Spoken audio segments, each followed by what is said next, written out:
Hey everyone, welcome to today's episode of Master Your Coaching Biz, the podcast. And today we have Jennifer Louden with us, who is a personal growth pioneer, and she helped launch the concept of self-care with her 1992 best-selling debut book, The Woman's Comfort Book. So welcome, Jennifer. Oh, my pleasure to be here, Cheryl. Thanks for having me. Yeah, I'm so excited. Tell us a little bit more about yourself. I know you have a lot going on there.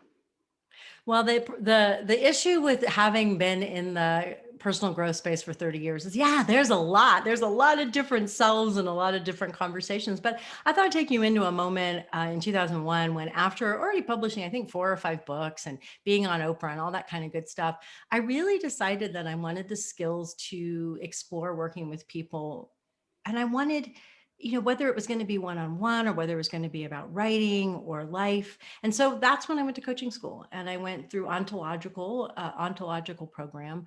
And I loved how it overlapped with my long study of meditation and awareness to really, like, how do we do us as humans? And while I only coached individually for a few years, I found I'm much better at groups and a blend of coaching and teaching. It was a profound experience for me. And I just think there's so much in the coaching models that are out there that are so powerful. And I think it's so fantastic. You're helping people create their businesses, because that's usually the part that people have the most trouble with.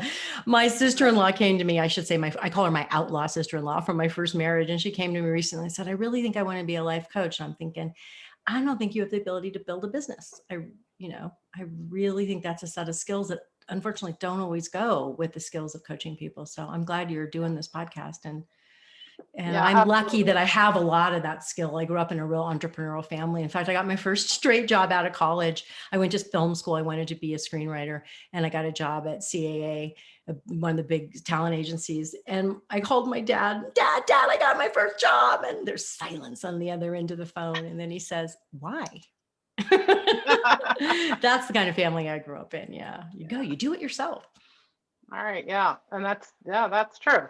And you're right. A lot of coaches and solopreneurs don't know the business side of things, right? We have a desire to help people, and we have some skill on doing that, but yeah, we don't know too much about what to do for the business side of it. But what's really important also is that self care piece, and I love that Mhm. you focus in on that, especially as women, but men in the coaching business as well. Sure. We put we tend to put ourselves to the side, right? We put everything else first, building that business, getting clients, helping the clients reach their goals and be happy and successful and balanced. But then there's a gap there for us. So your book, the Woman's Comfort Book, your original book. Tell me a little bit about that so the audience can kind of hear what you Sure. covered there. Sure. Well, it was a long, long time ago. That book was published in 1992, but it was the first mainstream book and the first book. Can you believe this? The first book to talk about self-care and self-nurturing. And you have to remember, 1992, Oprah was still like Jerry Springer, right? There was just a really different world. And it became a bestseller, I think, because of the zeitgeist, because of the question, which sadly we're still struggling with as women. And we're seeing it during the pandemic, how many women have left the workforce, how many women have closed their businesses. I mean, it's just heartbreaking that women are taking the brunt of this, at least in the United States. And so really, when I think about that book, it was like a little encyclopedia or a website before there were websites. It was just tons of ideas of things to do. But I think it gave women permission. I think it had a quality about it that really resonated. And one of my favorite stories was, years after the book was published, someone wrote me, I think it was still letters before emails, to tell me that her mother was dying of Alzheimer's, and she would hold that book and it became her love object until it wasn't a book anymore, because it had gone in the bathtub with her and everything else. There's just a big, bunch of soggy paper. But she thought it was because it represented that connection with yourself, because that's really, to me, what self-care, I think self-care it's almost like a pyramid, of Yeah. and at the core of that pyramid, it's how do we return to ourselves and stay on our own side. And I'm really pissed how self-care has become a 2, 3, whatever $1 billion business, because it's selling the idea of self-care. Most self-care is really prosaic, it's boring, and it's essential. I worked out. My hair is wet, y'all, because I worked out before this podcast because I knew if I didn't, I'd get too tired in the afternoon. It's a gray day here. I can't run right now. I have an injury. So I worked out in the basement. I didn't want to work out in the basement. I didn't Right. want to do a workout, but that's self-care because it keeps my mood going. It keeps my energy up. It's, longevity, all that. And I Yeah. think the thing where self-care, if I can say, goes over into our businesses is when we don't care for ourselves and have the boundaries to really believe that we can have a successful business. And so we give and we give and we let clients take and take and take, and we get exhausted and pissed. And we don't see how it connects to agency and self-care. And for me, it's essential to keep seeing that and drawing my boundaries really clearly. Yeah, I love that. Boundaries are so important. Otherwise, yeah, we just keep And I depleting think, ourselves. yeah, and I think there's often a root story that we have when it comes to business and boundaries and charging and all the stuff that you help people with, Cheryl, which is that there's something essentially wrong with us, right? And everybody's root story has a particular flavor. Mine is I'm not smart enough. I have learning differences, I guess we call them now, not disabilities anymore. And they weren't diagnosed till I was almost done with college. So I have this deep old story that I'm stupid. Well, what does that turn into in my business? Oh, let me give you a little more. Let me add another thing onto that program. Oh, I shouldn't charge that much, right? It's taken years to root that out and train my team and my husband to be like, hey, are you believing that right now? Is that why you're adding another call Right. to the program? Yeah. No, I love that. And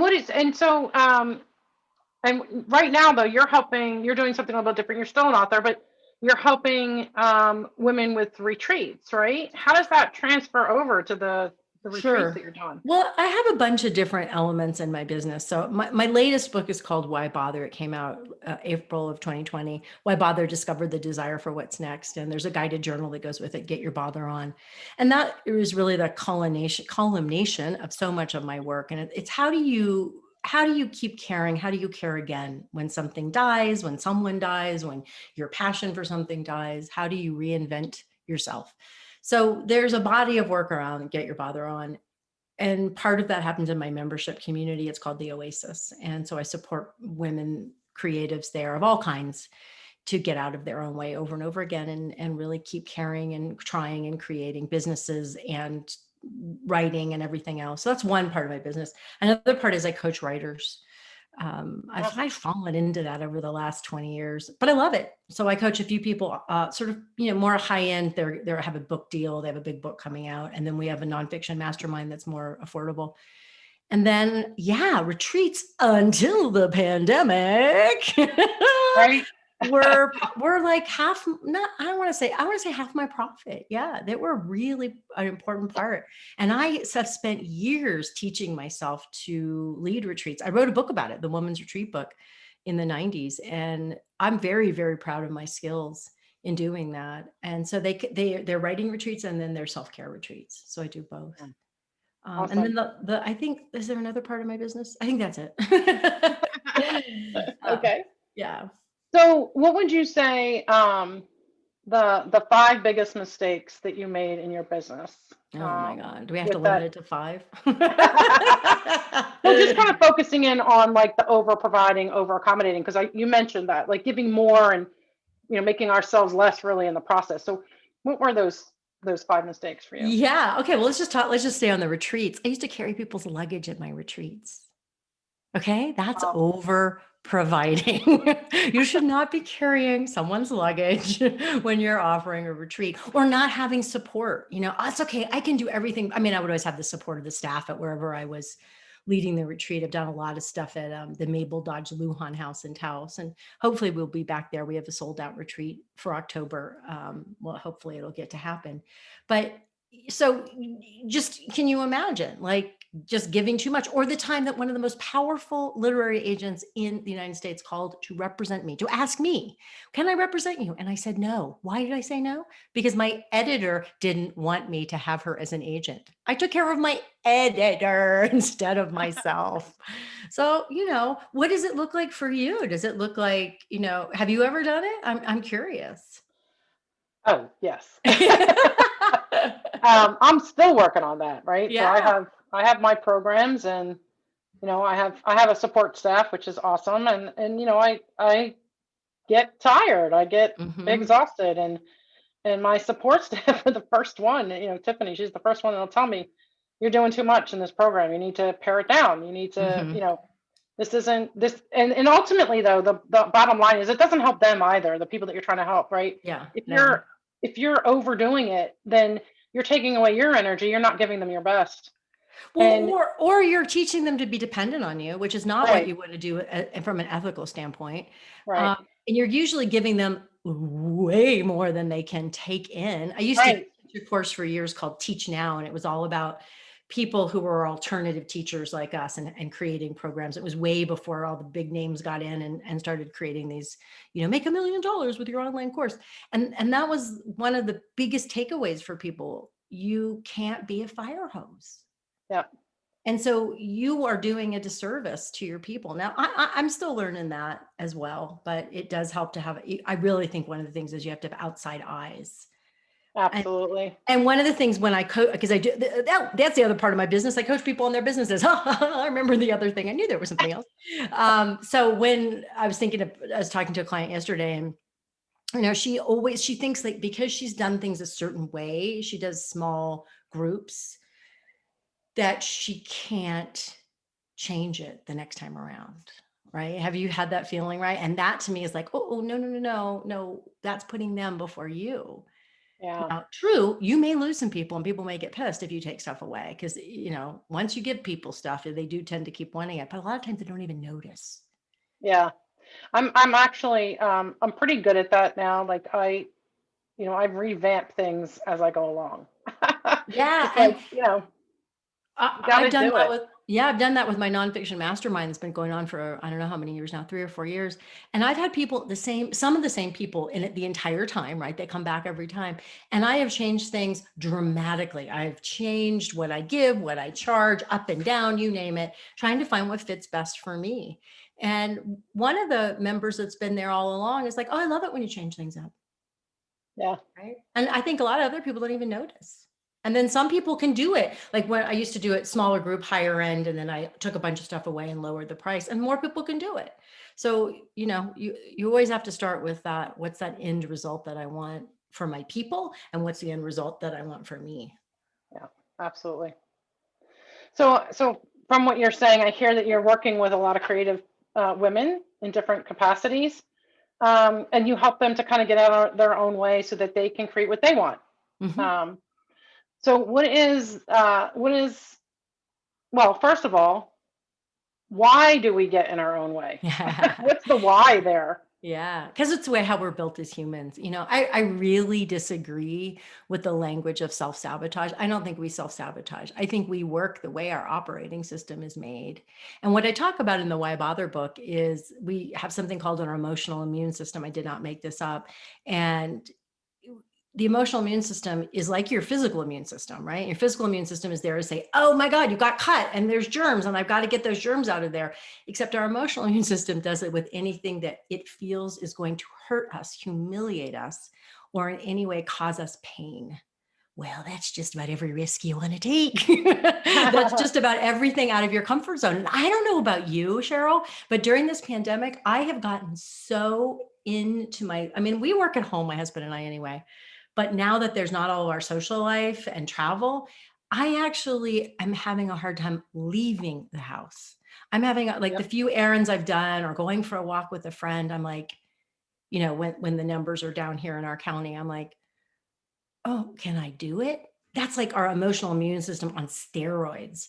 But one of Yeah. the things that I really work with people to see is we have to normalize it because our culture intends to pathologize it, right? Like self-sabotage is a pathologizing word. There's something wrong with you that you're doing this. No, it's the way your brain and your nervous system is built. You just have to learn tools Yeah. so that you can get out of your own way. And one of the first tools is you're always going to have an emotional immune system. It's always going to do that. It's never going to go away. And so what you get to do is find ways to make it a little more robust and a little bigger. Like the bubble is bigger. If you could see my hands, everybody, I'm making this big, I'm gesturing to extend my arms. Like make that bubble bigger so there's more you can do within it. But then know as soon as something like a pandemic happens, or you lose your job, or you get sick, or a client doesn't like you. I mean, who hasn't had a failure with a client? Everybody has failures with clients as Right. coaches, right? Your emotional immune system is going to tighten back up and say, see, I told you. Bad idea. Go Yeah. get that corporate job again. Go work at Starbucks. Don't, this coaching thing. Bad idea. Bad idea. And that's so like that self-sabotaging thoughts and it's just so prevalent. But I love that just we have to make it more robust. Our response has to be more robust. I love And we that. have to have more tools, right? Including self-talk tools. They're essential. Yeah, absolutely. So let me ask you this. You make a distinction between desires, goals, and what you call conditions of enoughness. Mm-hmm. Can you explain that to us? Sure. So I think I look at desire from a deeply spiritual point of view. And I think desire is life arising in us. Like the image that always comes to my mind is I spent a lot of time in the outdoors. And I remember a particular canoe trip in Canada, and we would go get our water every day from springs that would, spring up out of the ground or come out of the cliffs. And desire is like that spring. It's always bubbling. It's always saying, come, live life. Come on, right? And it is, to me, it is like the essential nature of why we're here is to be enlivened, not to get what we want. That's very different, but to be enlivened by it. So that's what I consider desire. It's life arising in us. It's our interests and our passions arising in us to draw us forward. Goals are things we want. We may or may not get them. And so, I have a goal to sell so many copies of my book, or a goal to get so many people in my business mastermind, or, that's great. It may or may not happen. I can do a lot of small steps to take action on them. I can take risks and, we'll see what happens, but I separate out the two. I think is really important. My desire is life arising in me. It's to be here and enjoy this life and be just, honestly, and this sounds sexual, but it's not, turned on by it. And goals are things that I want. Like I want to make so much money so we can buy one of those cool spinner vans and travel, Yeah, cool. All right. May or may not make $100,000 extra to pay for that. And then conditions of enoughness are something that I actually learned first in coaching school. And they were called conditions of satisfaction. And they were for the workplace. And the idea was how you ask your direct report to do something. How does the direct report know if they did it or not? How will they know that they satisfied your request? And over time, I turned it into, oh my God, the biggest promise that we need to learn to make is the promises we make to ourselves. And how do we know we kept them? The only way we build momentum and self-trust in our creative projects and our business projects is if we say, I'm going to do this.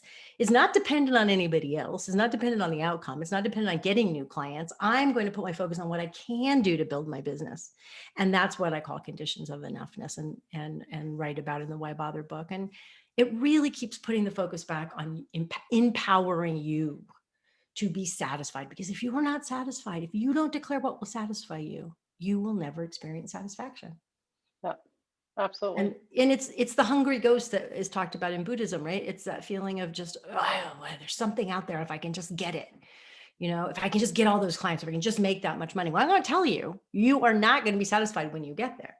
If it's not based on an experience of what's satisfying you, that the process that you're taking agency around. Yeah. So you mentioned Why Bother a couple times. That's a book that you wrote, and then you also have kind of a philosophy around like why is the why bother so unavoidable in our lives? How does it show up for coaches in particular?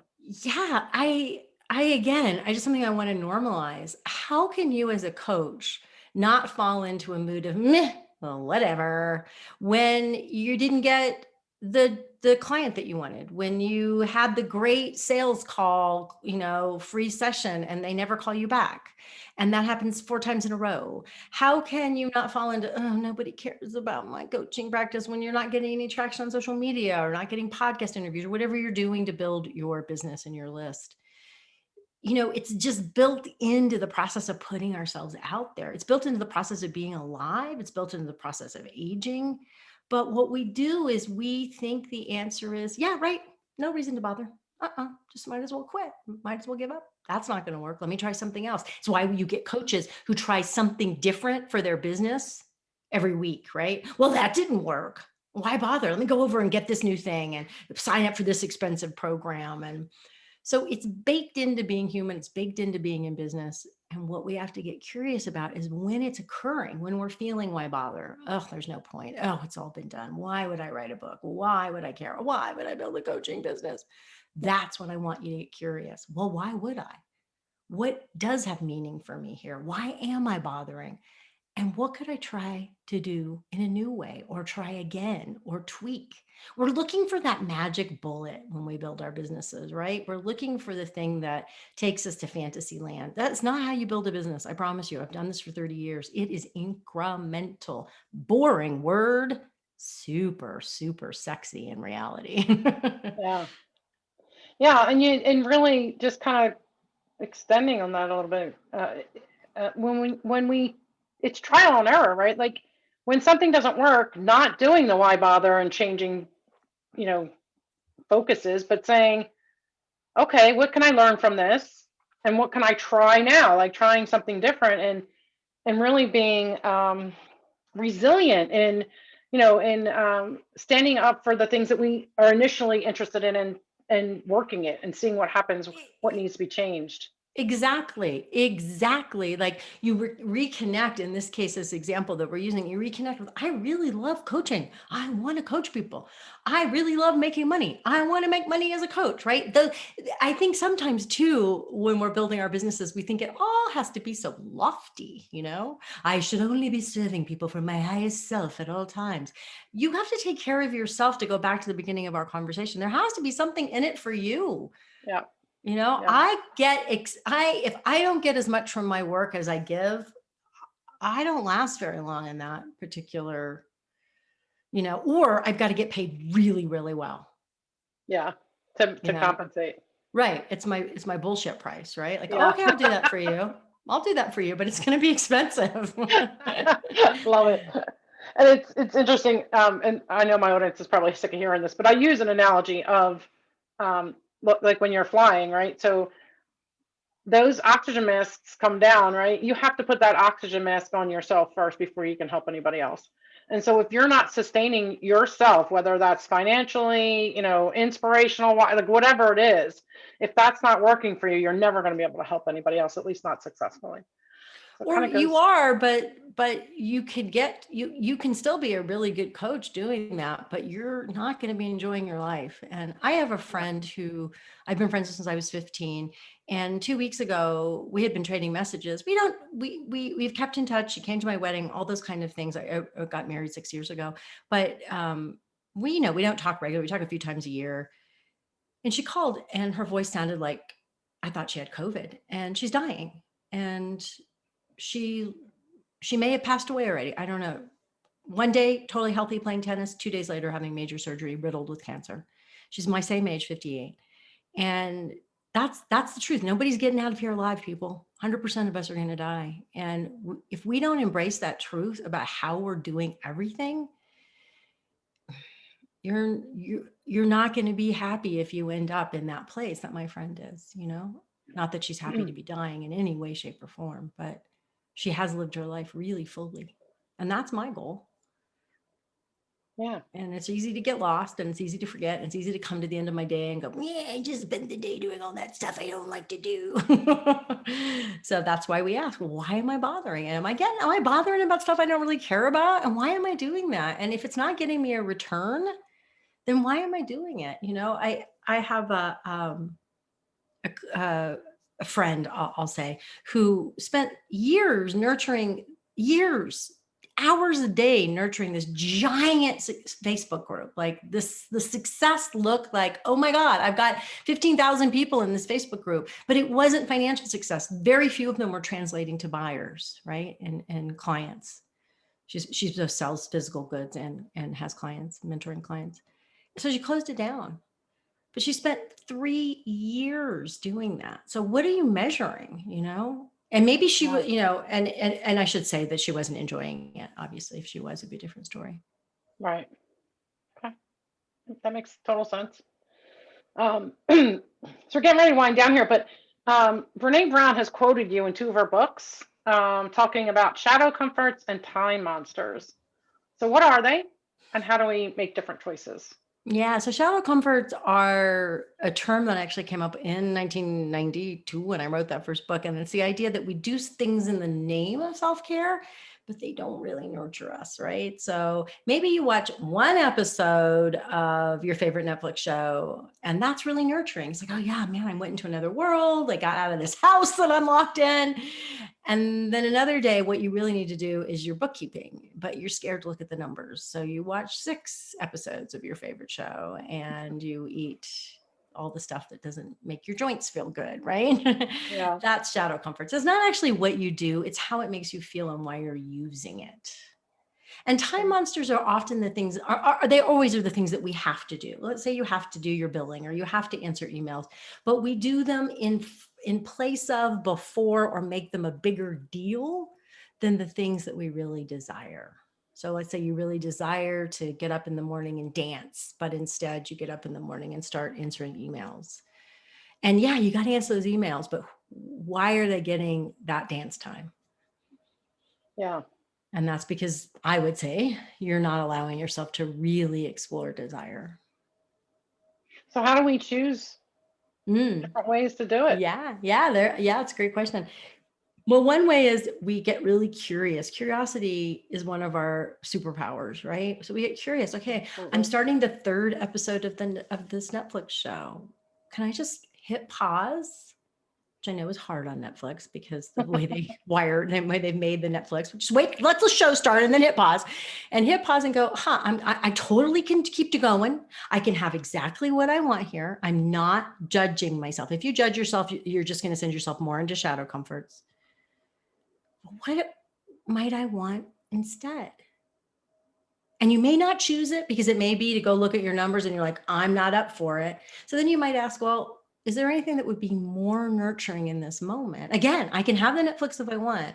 And maybe it comes to your mind, oh, you're really nurturing, and go like rub that warm stuff in my hands and do my night rituals and just get into bed with a book. And I'm going to be a lot more ready to do that bookkeeping stuff tomorrow. I don't want to. I want the Netflix. Okay, cool. Don't be at war with yourself, but then stay present while you watch the show. How's it feeling? Is it nurturing you? Is there something you'd want instead? So it's inquiry, right? It's inquiry. Do I really want this? What do I want instead? What would be more nurturing? Is there something bugging me? And a lot of times, we're not going to do it. That's okay. There always will be another opportunity very soon. Yeah. So it sounds like a mixture of like being present and that mindfulness, so that we can pause and question, have that curiosity about what's going on with us, and then make a decision on how to move forward. Yeah, I think that the gateway for me is always to drop the judgment and to drop that I'm taking something away from myself. When we're in a shadow comfort moment or a time monster moment and we realize it, and then we start judging ourselves, or we decide it's about discipline. Like, I'm a better person. I just made air quotes, y'all. If I do this, then that's going to close the door on possibility. And then really, this moment is the fresh moment. And so you don't have to drag in every shadow comfort. You don't have to drag in your past. You don't have to start a conversation with yourself. Well, yeah, you've watched Netflix every night this month, the entire pandemic. You've watched everything Netflix has ever made. You don't have to drag that into the present moment. This present moment is fresh and it's all you've got. So what's here now that you want? You don't have to change. It's not self-improvement either. Self-improvement is such a crappy idea because it's predicated that there's something the matter with you. There's nothing the matter with you. You're awesome. And yeah, you might want to improve a few things because it makes your life better. Cool. But it's not about who you are. So leave all that behind, and then you can get really curious in this moment. You know what I really want? I want to make really buttery popcorn and I want to watch like this old movie and that's it. I'm going to stay up really late. I think that's what I really want. Okay. Are you okay with your tomorrow self paying the price for that? I'm totally okay with that. Okay, go for it. Enjoy it. Right. Yeah. So Yeah. it's not about there's a better choice. It's really that choosing. Yeah. Awesome. Well, thank you. That has been, you've given so much information. I've gotten a lot out of it for myself. And how can people reach you and find you? Yeah, I'm always well, I'm physically not, but you can always find me at jenniferlouden.com and you can get the first chapter of Why Bother for free. Just give us your email address, we'll send it to you. It's always really easy to unsubscribe. We're always doing fun stuff, free courses and such. And you can find out about the Oasis. We open to members a few times a year and masterminds and all that's there. Awesome. All right. Well, all the links for our listeners, all the links will be in the show notes so that you can go check Jennifer out. Definitely would recommend it. Thank you so much, Jennifer, for your time Totally my and pleasure. your energy today. I've really enjoyed it. Thank you, everybody, for listening, and I'll see you on the next episode. Thanks.